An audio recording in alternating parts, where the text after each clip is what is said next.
কেন 26 ওয়ার্ল্ড কাপের নতুন নিয়ম শুনলে আপনি পাগল হয়ে যাবেন? আর কেন মেক্সিকোর কাহিনী শুনলে আপনাকে নিতে হবে পাবনা?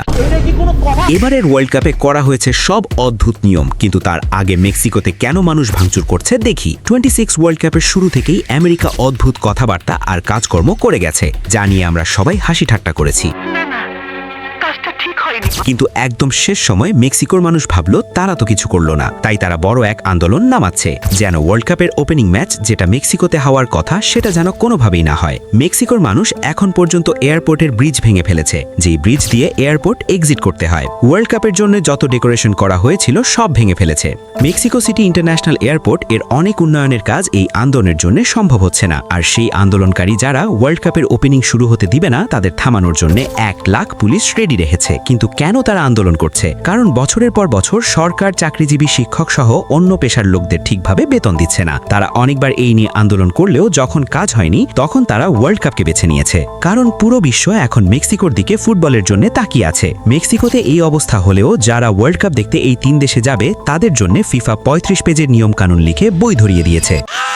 শুনতে অবাক হলেও স্টেডিয়ামে নেওয়া যাবে না কোনো বাঁশি, নেওয়া যাবে না কোনো পানি। এইটা তুমি একটা কথা কইলে ভাই। স্টেডিয়ামের ভেতর যেই পানি বিক্রি করে সেগুলোই আপনাকে কড়া দামে কিনতে হবে। স্টেডিয়ামের মধ্যে 75 সেন্টিমিটারের বেশি বড় ব্যাগ নেওয়া যাবে না। এই সময়ে আমেরিকাতে প্রচুর রোদ পড়ে আর ঝড় হয়। আপনি বৃষ্টিতেও ভিজবেন, রোদেও পুড়বেন, কারণ ছাতা নেওয়া স্টেডিয়ামে ব্যান। তোর মাথা নষ্ট। যারা ট্রাভেলিং করে তারা অনেক সময় বাতাসের বালিশ ব্যবহার করে, সেটাও ব্যান। স্টেডিয়ামের মধ্যে নেওয়া যাবে না কোনো লেজার লাইট, এই একটা নিয়ম আমার ভালো লেগেছে। আরও অনেক নিয়ম আছে যা পড়ে আমার নিজেরই চান্দি গরম হয়েছে। তাই প্লেয়ারদের কি রুল আছে? বল থ্রো করার সময় 5 সেকেন্ডের মধ্যে যদি থ্রো না করে তাহলে অপোনেন্ট দল সেই থ্রো পাবে। সেম 5 সেকেন্ডের মধ্যে গোলকিপারকে গোল কিক করতে হবে, যদি না করে বিপক্ষ দল কর্নার কিক পাবে। প্লেয়ার সাবস্টিটিউটের সময় 10 সেকেন্ডের মধ্যে প্লেয়ার মাঠে না নামলে নতুন প্লেয়ারকে পুরো 1 মিনিট মাঠের বাইরে দাঁড়িয়ে থাকতে হবে। যদি ইনজুরির জন্য কোনো প্লেয়ারকে মেডিকেল ট্রিটমেন্ট প্রয়োজন হয় তাকে মাঠের বাইরে 1 মিনিট থাকতে হবে, আর ম্যাচ চলমান থাকবে। কোনো প্লেয়ার মুখ কভার করলে তাকে খেতে হবে কার্ড। অন্যদিকে আমেরিকাতে হবে 78টা ম্যাচ, যা দেখতে যাবে কোটি কোটি মানুষ। আর একদম শেষ মুহূর্তে আমেরিকা বলছে তারা এত মানুষ হ্যান্ডেল করতে রেডি না।